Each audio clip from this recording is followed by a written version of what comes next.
Hoje eu venho compartilhar com vocês uma rotina que eu acabei estudando e aprendendo sobre como você pode estudar sem comprometer o seu horário de trabalho e o seu dia a dia. Nós sabemos que a maioria dos brasileiros trabalham de CLT 8 horas por dia.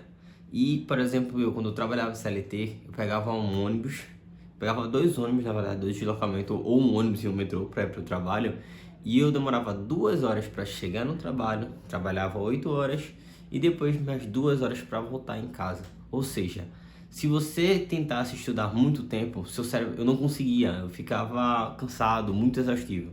Então, eu fazia pequenos estudos durante algum tempo do percurso, em alguns locais, que facilitavam a minha aprendizagem. E esse método eu já aplicava, mas eu descobri que não foi eu que criei, mas sim que foi o Benjamin Franklin. O Benjamin Franklin, ele, para que você, caso você não saiba, ele foi um político americano, um dos fundadores dos Estados Unidos.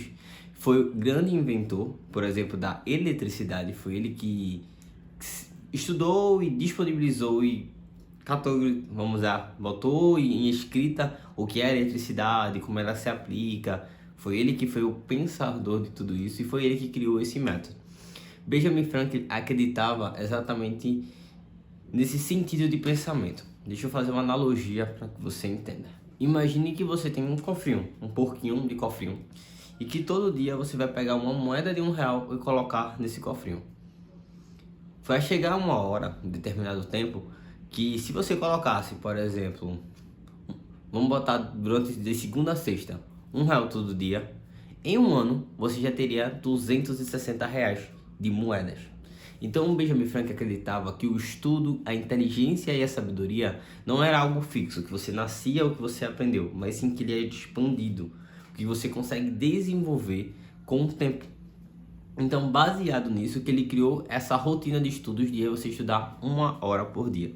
Ou seja, se você só pegar 1 hora por dia ou dividir em meia e meia hora, você consegue colocar isso no seu dia sem ficar muito puxado nem exaustivo. Principalmente se você quiser sair da CLT para empreender, sair da CLT para fazer concurso público, prestar concurso, ou tá fazendo faculdade e quer encaixar ali uma horinha de estudos de outros assuntos extracurriculares. Então, como é que se dá essa rotina? Essa rotina vai se dividir em 5 etapas. A primeira etapa é a leitura. Você vai se aprofundar em uma leitura. Então, se você, por exemplo, poxa, mas ler 1 hora por dia assim é pouco. Mas para quem não lê muita hora por dia, que é o que nunca lê um livro, se você tem uma leitura, por exemplo, devagar, por exemplo, a cada 1 minuto você lê 3 páginas, ou mais ou menos nesse ritmo, então você seguindo isso aí, vamos botar aqui em média, você bem cansado assim, bem exaustivo, demora mais tempo. Então vamos botar na pior hipótese, você só leia 20 páginas por dia. Na pior hipótese, se você estiver muito exausto. Se você ler 20 páginas por dia, a cada 2 semanas você terá lido um livro. Durante um mês, você terá lido 2. Durante um ano, você terá lido 24 livros. Ou seja, terá feito uma grande diferença da pessoa que você começou o ano para a pessoa que você vai finalizar o ano. É muito conhecimento adquirido. Porém, só a leitura não basta para que você adquira inteligência e sabedoria. Então, o segundo passo é você escrever o que você aprendeu. Eu faço isso muito no Docs, ou agora estou usando Obsidian. E você faz isso para você memorizar. Nosso cérebro, ele precisa ter essa memorização porque às vezes a gente esquece. Então, você ter acesso a algum lugar de anotação é muito bom. Então, a segunda coisa que você vai fazer é anotar e vai refletir em como você pode fazer aquilo.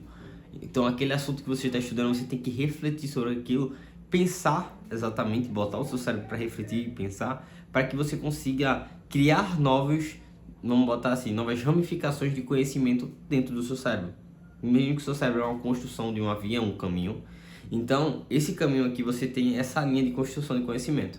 Quando você estuda, você cria uma nova linha de construção. E essa linha que você construir, primeiro ela vai vir em barro, depois ela vai ter que ser pavimentada, botar asfalto, para depois você fazer construções em torno e criar uma nova linha. Então o seu cérebro funciona da mesma forma, ele se expande, os neurônios eles se vão fazendo linhas entrelaçadas assim entre o conhecimento.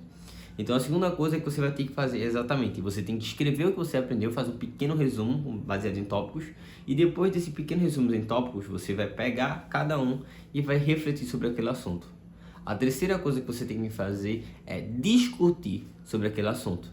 Entrar em fóruns, entrar em grupos de Instagram, grupo no WhatsApp, grupo no Telegram, no Twitter, no Substack, e discutir, entrar em blogs e falar com outras pessoas sobre aquele assunto. Ter opiniões diferentes, pontos de vista diferentes, como é que é os pontos negativos daquilo que você está estudando, os pontos positivos, novas descobertas, velhas descobertas, coisas que já foram ultrapassadas, para você conseguir criar novas opiniões, ter novos pontos de vista e se difundir. Igual a filosofia grega, quando os pessoas queriam fazer filosofia, eles iam para as praças e começavam a discutir e refletir ali, e aquela discussão ia criando isso. Quem usava muito isso era Platão, que ele diria que quando você discute com uma pessoa, você vai se perguntando o porquê e vai construindo até que se chegue a maêutica, que é uma nova ideia. Então, você vai discutindo até que você possa mesmo criar uma sua tese, criar uma nova descoberta ou algo que só você conseguiu criar de um pensamento. O quarto passo, depois dessa discussão, é simplesmente você aplicar, ou seja, experimentar e executar aquilo que você está aprendendo. Conhecimento sem você executar não é nada. Então você precisa aplicar aquele conhecimento, porque senão você não vai conseguir se apropriar dele. Então você tem que aplicar aquele conhecimento. E a última etapa daquele conhecimento que você está aprendendo, dessa rotina, a última etapa é a autocorreção. É aquilo que você faz, você aplicou aquele conhecimento, agora você vai analisar. Será que eu apliquei do jeito certo? Como é que eu posso melhorar? Caramba, eu errei nesse detalhe, como é que eu posso consertar através desse ponto? Eu preciso alinhar isso aqui. E assim você vai se autocorrigindo até que aquilo se torne parte de você.